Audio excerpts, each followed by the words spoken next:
Acabou a espera no Vasco, diretoria tem um trunfo na manga e Carlo Ancelotti confirma Paulo Henrique de titular na seleção. Fala galera, sejam todos bem-vindos ao canal BTB Esportes, eu sou o Jonathan Santos, chegando com tudo neste momento, trazendo notícias, novidades, informações do Clube de Regatas Vasco da Gama. É claro que eu estou falando do Gigante da Colina, mas antes eu peço, como sempre, na humildade, na moral, se você não é inscrito aqui no canal, não perca tempo, botão abaixo, inscrito, inscreva-se, ative o sino das notificações, na opção todos, deixa o like no vídeo, é muito importante para o nosso trabalho, é importante demais para o crescimento do canal. O like faz com que a plataforma entenda que o vídeo é importante e acaba recomendando para muitos cruzmaltinos apaixonados. Obrigado pelo seu like, pela moral com a inscrição, um salve para você. Sem mais delongas, vamos aqui ao que interessa, as informações do Legítimo Clube do Povo deste dia movimentado. A semana já começa com muitas informações e eu quero trazer aqui uma notícia sobre o ingresso. Segunda-feira que vem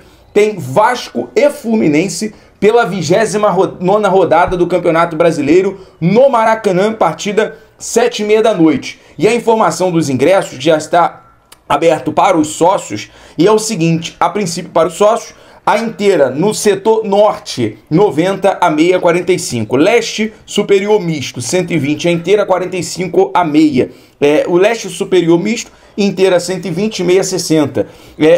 Leste inferior, inteira 140, meia 70.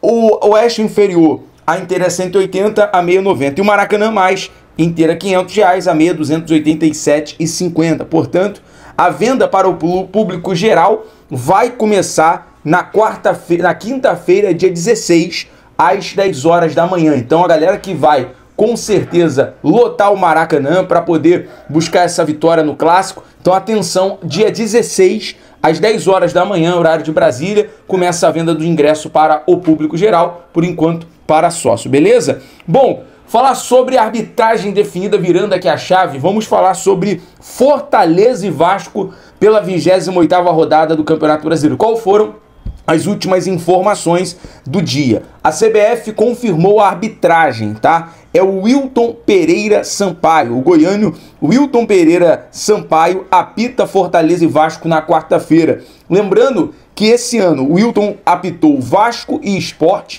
3-1 em São Januário, Vitória 2, Vasco 1 no Barradão, Mirassol 3, Vasco 2 no Maião. Foram aí os jogos que o Wilton apitou. O Wilton normalmente costuma ser aquele árbitro caseiro, né? Mas vamos torcer para que não tenha nenhuma intervenção, problema com a arbitragem, eu digo alguma polêmica. Bom, falar agora sobre o Fernando Diniz, né? Acabou a espera, mudou tudo. Trago mais confirmações em relação à titularidade, principalmente a questão da lateral, a preocupação em relação aos jogadores, ao Puma e ao Paulo Henrique, que estão à disposição da seleção. O Puma Rodrigues participou os 90 minutos na vitória da seleção uruguaia, confirmando cada dia mais aí a sua ida para a Copa do Mundo. É o mais provável, né? Vai chegar mais cedo e vai ser titular, porque o Paulo Henrique vai ser avaliado. Já vou trazer mais detalhes dessa informação. Outro detalhe, Andrés Gomes vem treinando no time titular. A tendência é que o colombiano forme o ataque com Ryan, Nuno Moreira contra o Fortaleza, tá? E o Verratti começando no banco de reservas. Então, amanhã o Vasco embarca para Fortaleza. Nós vamos acompanhar aqui a lista dos relacionados, as últimas notícias do Vascão. E é o seguinte, né?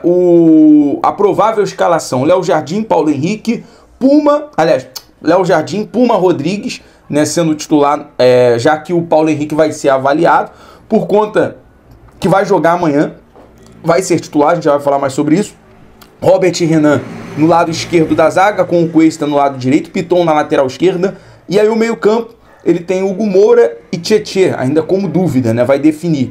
E o Cauã Barros como titular, Coutinho meio-campo, Ryan e Andrés Gomes é o ataque com o Nuno. Então, basicamente, esse pode ser o 11 do início da partida aí, junto com sob o comando do técnico Fernando Diniz. E aí essa questão, né? O PH e o Puma o Puma já foi titular no amistoso. O PH está confirmado pelo técnico Carlo Ancelotti, inclusive no treinamento da seleção brasileira.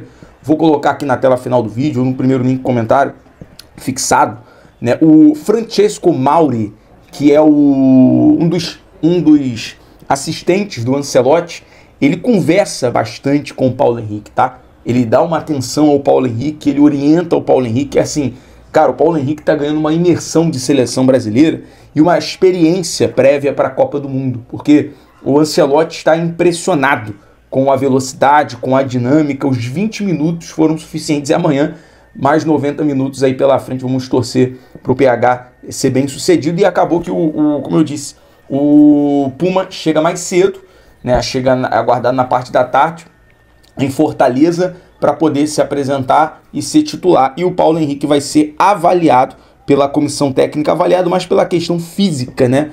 Em relação e vai ficar como opção no banco de reservas. Bom, vamos aqui mudando de assunto, quero falar sobre o Vasco, né? Principalmente a diretoria, que tem um trunfo nesse momento. Eu digo isso porque o contrato do Felipe Coutinho vai até o meio do ano que vem, beleza? E seria bem interessante o Vasco ter colocado esse contrato até o final do ano, mas vai chegar ali o final do ano agora, o janeiro já tem que logo buscar renovar o contrato do Coutinho. Um detalhe, qual é o trunfo? E se você observar, isso aconteceu no jogo contra o Vitória no final, quando o Diniz vai para aquele tudo ou nada e busca o resultado, o triunfo contra o Vitória.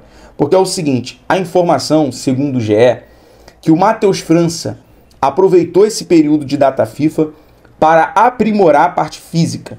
Entre os reforços contratados da última janela, Matheus França é o único que ainda não tinha iniciado não iniciou, aliás, uma partida como titular.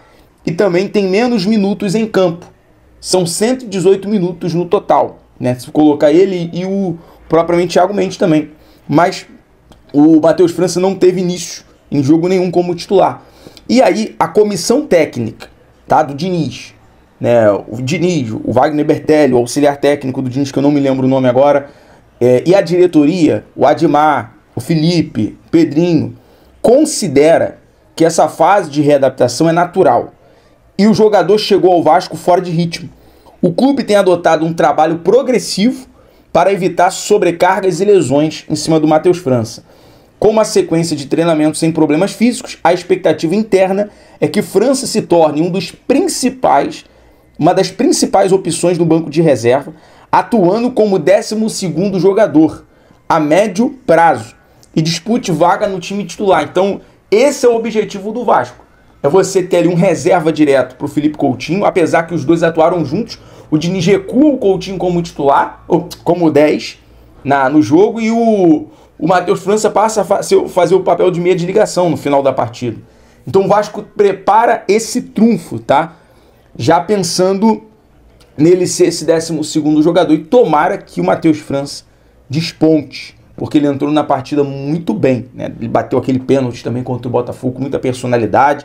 Então a gente torce pela melhoria, pela evolução do Matheus França. E a única questão, eu falei isso essa semana, que quem perde um pouco de espaço é o Guilherme Estrela, né? A gente não sabe ainda quais são os planos do Diniz para o Estrela, que é uma joia da base Cruz Maltina. A gente também deseja tudo de bom pro Estrela, mas vamos aguardar em relação a isso. Mas o Vasco tem esse trunfo em relação ao Matheus França. Bom, passada aqui a informação, já falei sobre o PH titular, né? Imagine esse lado direito da seleção com Paulo Henrique e Luiz Henrique.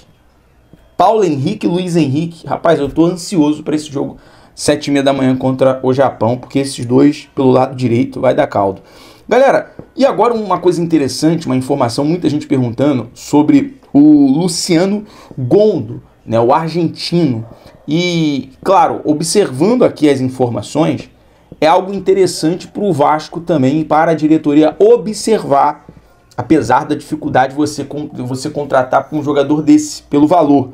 Mas, como a gente conhece o Admar Lopes, costurar um empréstimo seria importante, seria interessante, porque o Luciano Gondo pode entrar no radar porque ele segue o perfil das contratações da última janela. O centroavante Luciano Gondo perdeu espaço no Zenit, surge como uma opção interessante para o Vasco. Jovem com grande projeção. Gondo já teve passagem pela seleção de base e pela seleção principal da Argentina. O Vasco tem uma boa relação com o Zenit e acaba, basicamente, por conta da negociação que tem com o Robert Renan, pode facilitar. o empréstimo pode ser uma alternativa viável para o camisa 9. Ele tem contrato com o Zenit até final de 2028, podendo renovar para 2029. Nós vamos pesquisar e apurar. Temporada 2024-25, 29 jogos, 11 gols e uma assistência. 25-26, 13 jogos, 1 gol e uma assistência. Acabou perdendo espaço, pode ser uma alternativa, uma opção. Claro que é um jogador avaliado aí cerca em 10 milhões de euros. Né? Então, basicamente, seria interessante mais um empréstimo. Galera, eu vou ficando por aqui. BTB Esportes sempre em todos os lugares. Obrigado pelo seu like, pela sua inscrição também. Saudações vascaínas, um abraço. Compartilha esse vídeo com 3 torcedores cruzmaltinos, amigo, para conhecer aqui o BTB. Um abraço.